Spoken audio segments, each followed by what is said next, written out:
The United Nations boss wants the international community to revisit its concessionary development loan policies for the benefit of the Caribbean.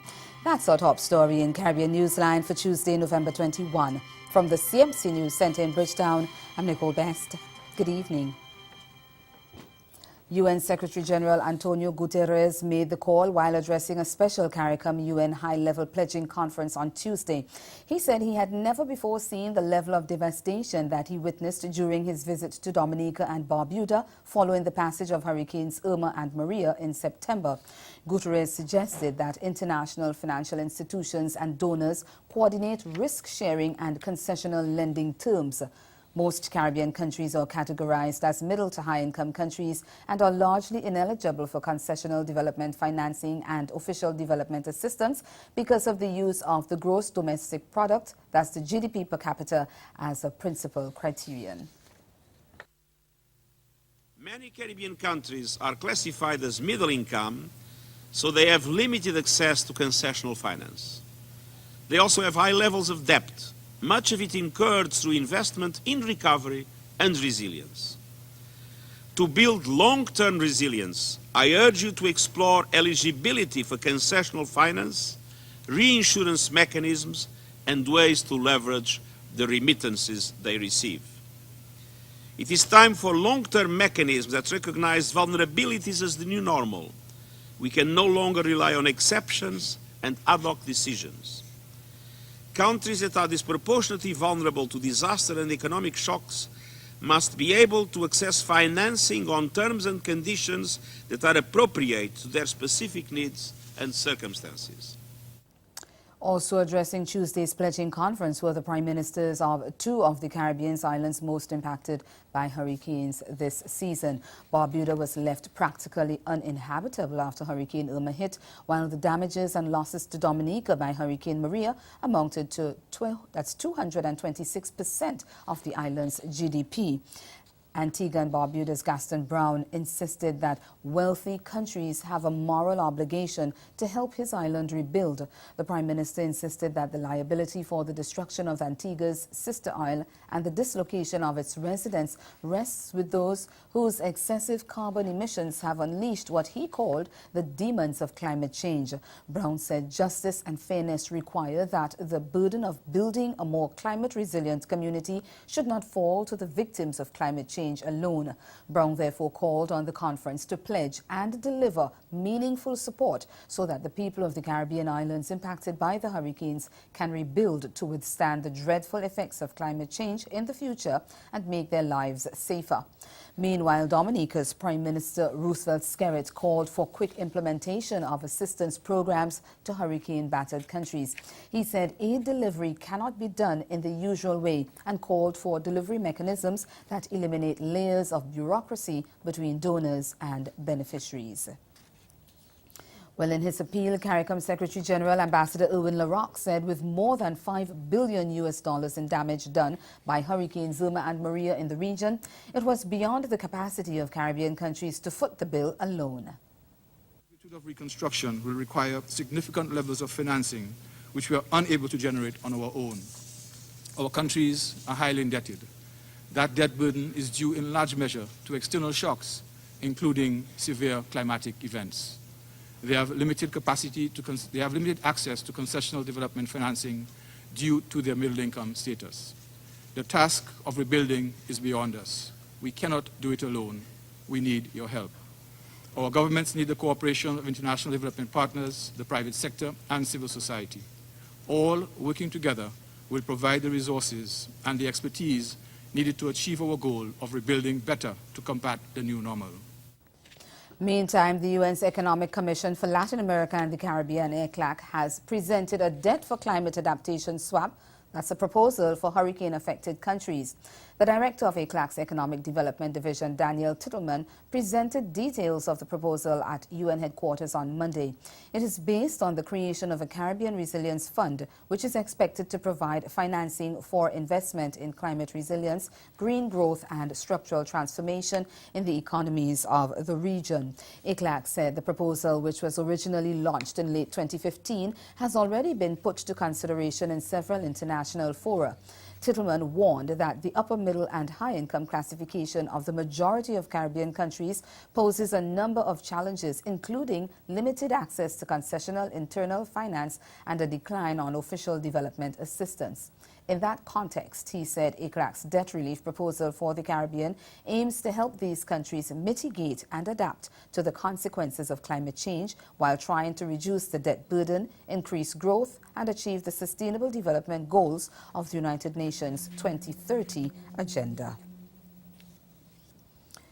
In other news, a state-owned agency in Trinidad and Tobago has filed a lawsuit against former Housing Minister Dr. Rudal Munilal, claiming he was part of an elaborate scheme of bid rigging, bribery and collusion, which led to millions of dollars being paid to contractors a few weeks before the 2015 general election.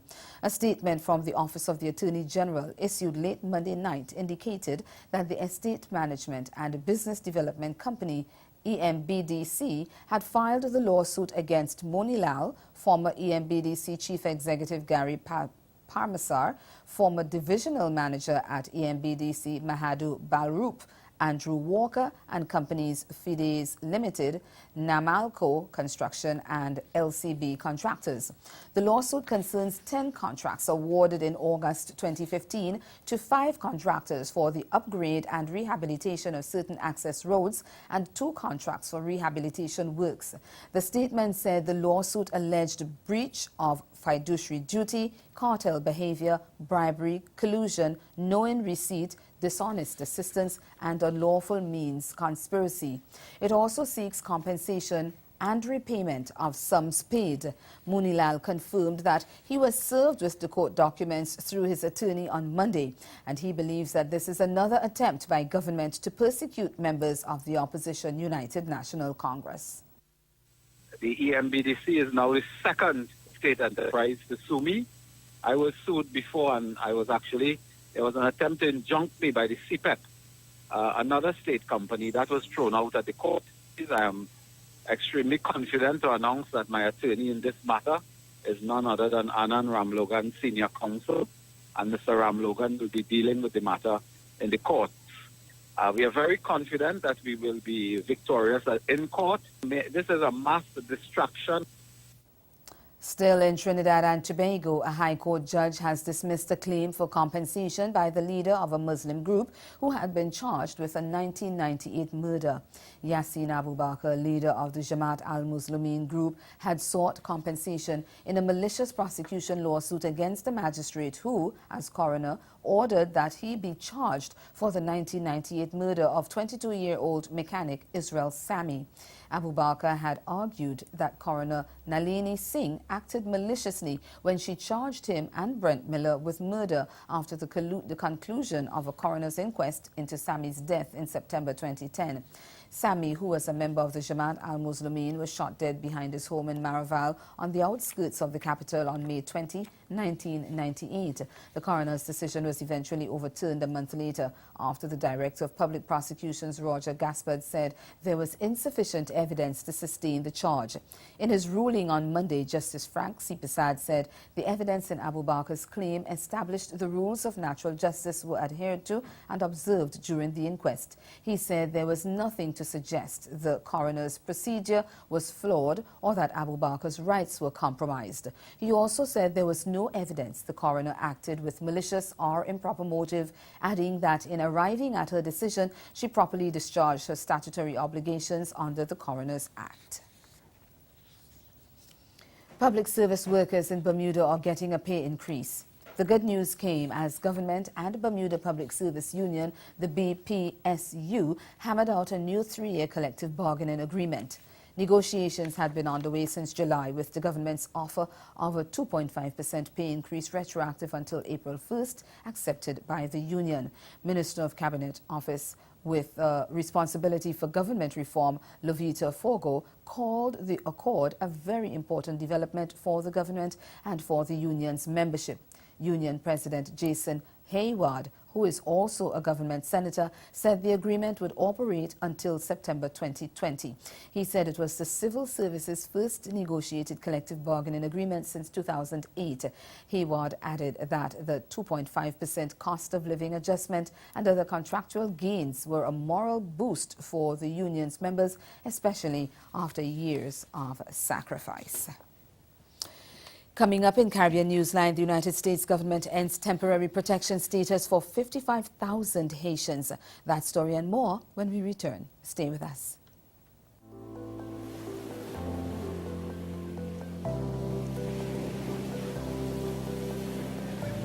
Come, sail with us through our ocean blues, where there's a blessed land that's waiting for you. Shh, look, listen, feel. Realize your dream escape that's magically surreal. The best kept secret, a place you'll never forget, where adventure beckons with every gentle footstep. From lush mountain green to warm volcanic sand, submerged in splendor, our 32 enchanting islands. A kaleidoscope of experiences. No need to look anymore. St. Vincent and the Grenadines, the Caribbean you're looking for. Grow your business or promote your event through the services offered by the Caribbean Media Corporation and CaribVision. Our distribution provides a platform on cable, terrestrial television, and websites. We cover carnivals and events from across the region. We can bring your event live and alive to the world. For music makers, program producers, businesses, we can expand your reach to in excess of 2 million households daily. Our other services include news updates to enhance your media products, studio space for program and development. We can facilitate the launch of new products and services and training. Contact us and we will help you unleash your creative ability, develop products and services, and provide the medium to watch them grow.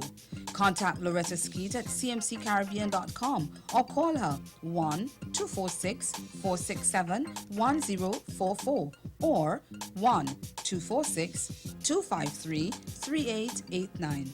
Call and book your carnival or event today. Well, I'm interested in vindicating workers' rights, and so when people are getting cheated, when they're suffering discrimination, when they observe unlawful practices and they suffer retaliation when they expose those practices, people who are getting stiffed on their wages, and generally whenever there's a social justice component there and it's on behalf of workers, my firm's ready to step in and try to help.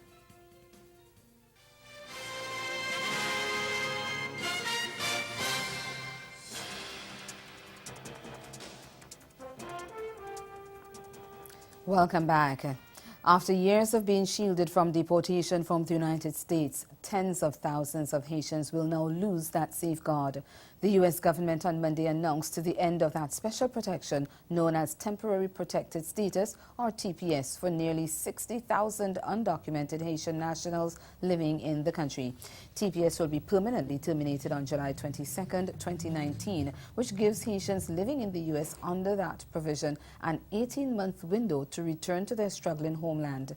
At the end of that period, Haitians who had TPS but remained in the U.S. will return to whatever immigration status they previously held, which means they could face possible detention and deportation if they stay in the country illegally. Acting Homeland Security Secretary Eileen Duke made the determination after an intense interagency review process of TPS requirements under current immigration law. The review found that conditions on the ground in Haiti have improved to the point where the administration can no longer justify maintaining the TPS designation. The decision, while not a complete surprise, set off immediate dismay among Haitian communities in South Florida, New York, and beyond. Haiti, the poorest country in the Western Hemisphere, is still struggling to rebuild from the earthquake and relies heavily on the money its expatriates send to relatives back home.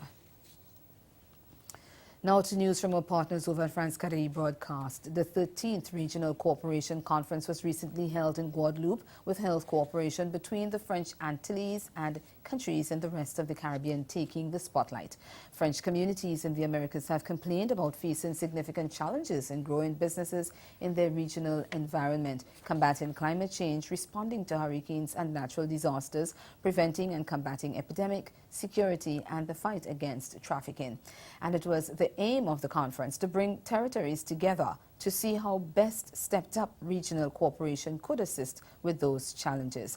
We get more in this special report.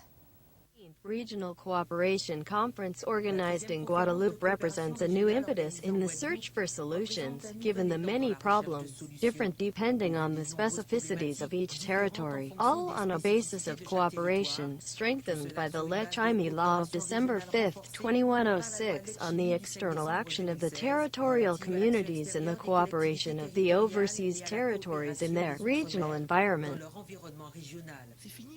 This is the end of the time when the state was the only interlocutor of foreign partners. The president of Guadeloupe region is an interlocutor. All communities are interlocutors. And above, of course, we must work with the European Union. It is important for the partners to realize that, across its territories, France is present not only as a European nation, but also as a nation of America.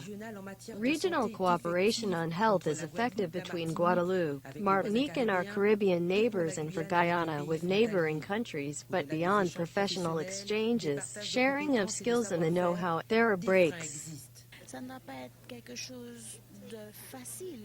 It's not going to be easy. It's going to ask that everyone apply in all areas.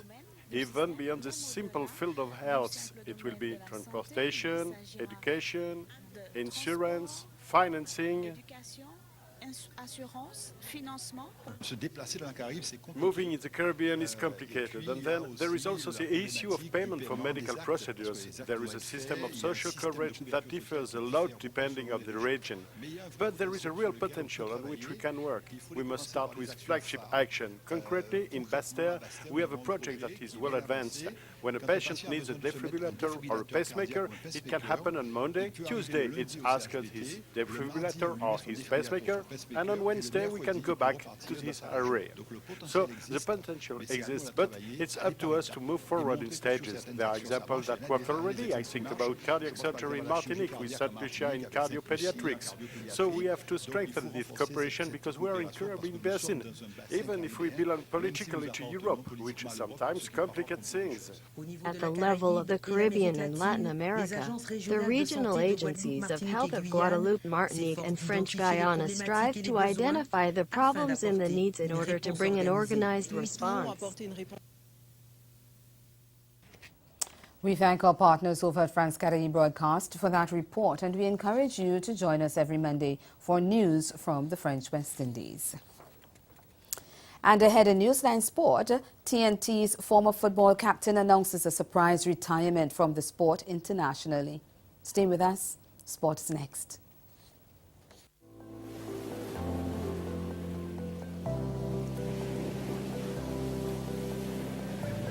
Come, sail with us through our ocean blues, where there's a blessed land that's waiting for you. Shh. Look, listen, feel. Realize your dream escape that's magically surreal. The best kept secret, a place you'll never forget, where adventure beckons with every gentle footstep. From lush mountain green to warm volcanic sand, submerged in splendor, our 32 enchanting islands.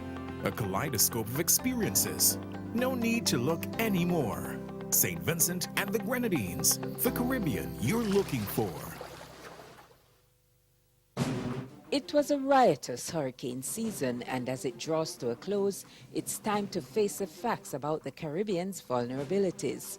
On Sunday, November 26, 8 p.m. on Caribvision, and streaming live on Time to Face the Facts show Facebook page, host Jerry George looks back and looks forward with Ronald Jackson of Sedema and disaster management specialist Terence Walters and ASP Sylvan McIntyre. Time to face the facts about the Caribbean's vulnerabilities. Sunday, November 26th, 8 p.m. on CaribVision and streaming live on Time to Face the Facts show Facebook page. What is it about families that give kids the foundation of family? Nurturing. Come on, we don't do soundbites here. We're talking detail here. Come on. You accustomed to being on those other shows. Sure, we don't really talk.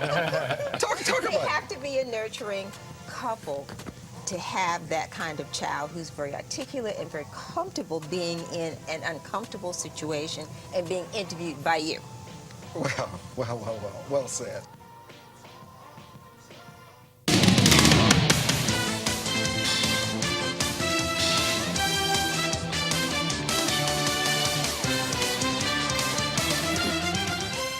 Former Trinidad and Tobago football captain Kenwin Jones has retired from the sport. In what was a shock announcement on Monday, the striker did not give any reasons for deciding to call it quits. In this report from Kent Fuentes of C-Sport, a former teammate weighs in on the development, saying that it's a major blow for TNT football. Jones represented Trinidad 82 times and scored 23 goals. He played professionally over 400 times and scored over 100 goals in a professional career that spanned roughly 15 years. Beginning at local club Joe Public, followed by stops in the English Premier League with Sunderland and Stoke City. He also had a loan stint in the UAE with Al Jazeera before being signed by MLS expansion club Atlanta United in their inaugural season this year. After a less than productive year spent mostly out injured, Atlanta released Jones. And it was this decision that most likely convinced him to call time on his footballing career at all levels. Jones's greatest accomplishment on the international scene would have been representing the Warriors at the 2006 World Cup in Germany. His former World Cup teammate Brent Sancho says he's surprised at Jones's announcement. Footballers, you never sure what is going through a player's mind, but I think somebody like Kenwin still have a lot to give to the game. And to hear that he retired at such a young age is a bit of a surprise. Maybe he felt that he's given all that he could give to the sport and probably wants to move on to other things. Sancho says he remembers Jones coming into the 2006 team and fitting right in. The main memory of him is how easily he fitted in. At that point in time, with the World Cup squad, he was the youngest by quite some distance. And he was able to fit in quite well because he was very mature. He had a desire and of course he had a passion for the game, and he fitted in with the rest of the group quite well. He was not regarded as a young one in the team, he was regarded as a member of the team. Adding, you could never doubt his commitment to Trinidad and Tobago football. I think he had an unbelievable commitment to his country. He always was eager and ready to represent. He's been a consummate professional. He led his country as captain of the team for quite some time. And I think it's a big loss for Trinidad and Tobago football. Over to cricket, Trinidad and Tobago's Red Force captain Dennis Ramden says his men will bounce back when they take on the Leeward Islands Hurricanes in round 5 action of the regional 4-day competition. Guyana Jaguars beat Red Force by an innings and 217 runs on the final day of their 4th round match at the Brian Lara Cricket Ground on Sunday. Ramden expressed concern about the batting in this report from TV6's Vinod Nawani. Wicket Red Guyana made a massive 484 for 8 declared before bowling out TNT twice for paltry totals of 120 and 147. It was expected that Red Force skipper Dinesh Ramden would express concern about his team's batting. Yeah, just the batting department. I think for the last 3 games we had some good partnerships. I think this game we didn't string any partnerships. We get starts and we didn't carry on. Come up against a good Guyana bowling attack. I didn't think we did handle the pressure quite well. The guys put the ball in the right areas, they get wickets, as well as we give away some soft wickets, easy dismissals. Despite the outcome, the team members are in good spirits, and Ramden even touched on some of the positives from the clash. Yeah, Brian Charles bowled really well. The fast bowlers, they stuck it out on a flat pitch. Guys got started, young Django again, hopefully he can carry on. It's really good to see that he gets started, but not carrying on, so hopefully he can do it quite quickly and get a big score as well. TNT next play hosts Leeward Islands from November 30th, and Ramden says Team Red Force cannot be written off ahead of the clash. One bad game, don't make the team a bad team for the entire season. So hopefully we can just bounce back from this and go forward. Ramden took a tumble while fielding and was injured. However, he isn't too worried about it. It's not that serious. Hopefully I can get that week off rest and come back hopefully fully fit for the next game. And some work with the physio will be all right. Meanwhile, Ramden's opposite number, Leon Johnson, who made a colossal 165, was elated with the win. Yeah, it felt good. Come to Trinidad here and get a victory. We set out to get a victory, and didn't think it would be that easy probably, but we still very thankful. I think the bowlers did excellent on days 3 and 4. Right, the bowler Trinidad within 4 sessions on that track wasn't easy, and they put the ball in good areas and they got the results right. And that massive victory for three-time reigning champion Guyana Jaguars has opened up a significant lead at the top of the regional 4-day standings as first-class competition nears the halfway stage. Jaguars have moved to 64.8 points, just over 20 clear of the now second-place Leeward Islands Hurricanes on 44.6. Though moving up to second, they are just 2 points clear of Barbados Pride, which also claimed their maiden win of the new season when they crushed Windward Islands Volcanoes by 135 runs at Honors Vale. Pride on 42.4 points have also overhauled Red Force, who now lie fourth on 41.8 points. Scorpions are fifth on 36.6, while Windless Volcanoes continue at the bottom on 18.4.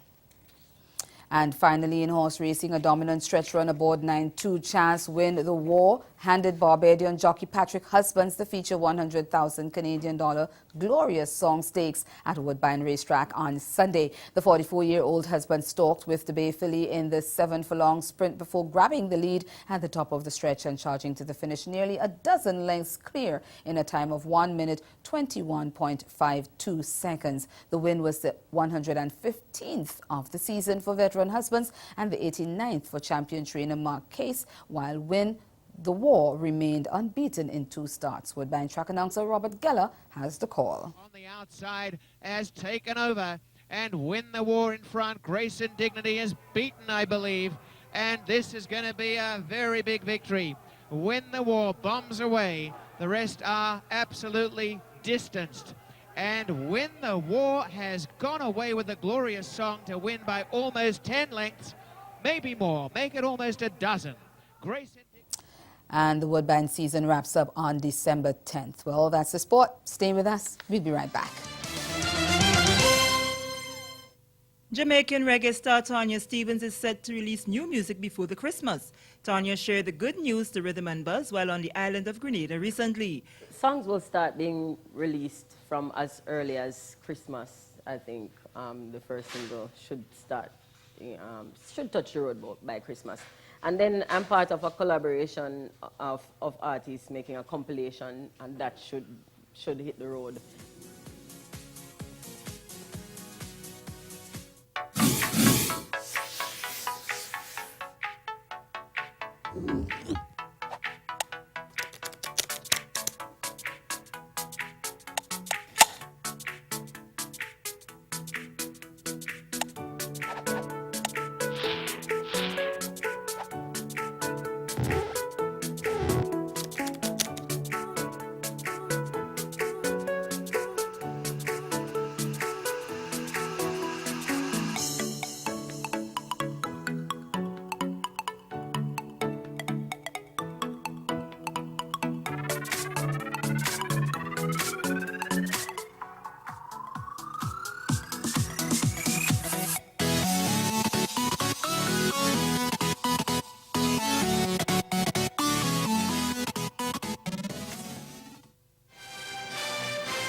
Again, the major developments of this day, the United Nations Secretary General calls on the international community to revisit its concessionary development loan policies for the benefit of Caribbean countries. That's Caribbean Newsline. For news and sport around the clock, log on to CarneNews.com. We'll be back here again tomorrow. But from all of us at CMC News, thank you for watching and do have yourselves a good night.